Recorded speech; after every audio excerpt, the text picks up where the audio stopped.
ব্যানার্জি একটু আগে গাজলে সভা করেছেন, সেখানে তিনি যত রকমের মিথ্যা কথা এনায়েতপুরে বলছেন, এনআরসি সিএএ করতে দেব না।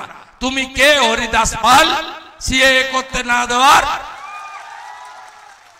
45টা আসনে লড়ছে, 45টা আসনে গোটা দেশে, আর প্রধানমন্ত্রীর স্বপ্ন দেখছে। মোট আসন 543। প্রধানমন্ত্রী হতে গেলে 272টা আসন লাগে, আর উনি 45টা আসনে লড়ে দেশ চালাবেন, সংবিধান নিয়ন্ত্রণ করবেন। সে গুড়ে বালি। গত কয়েকদিন আগে নরেন্দ্র মোদীজি জলপাইগুড়ির ধূপগুড়িতে বলেছে যে আমার এই কার্যকালে আমি তৃণমূলের অর্ধেক চোরকে জেলে পাঠিয়েছি, বাকি অর্ধেককে তৃতীয়বার প্রধানমন্ত্রী হওয়ার পরে জেলে পাঠাবো।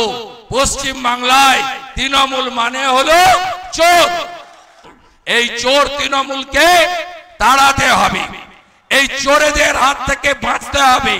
গোটা মালদা জেলায় 100 দিনের কাজে ওদের প্রধান জেল খাটছে। ওদের বন্যার যে ক্ষতিপূরণের টাকা, তার জন্য জেল খাটছে তৃণমূলের পঞ্চায়েতের লোকেরা। এই চোরেদেরকে শিক্ষা দিতে হবে।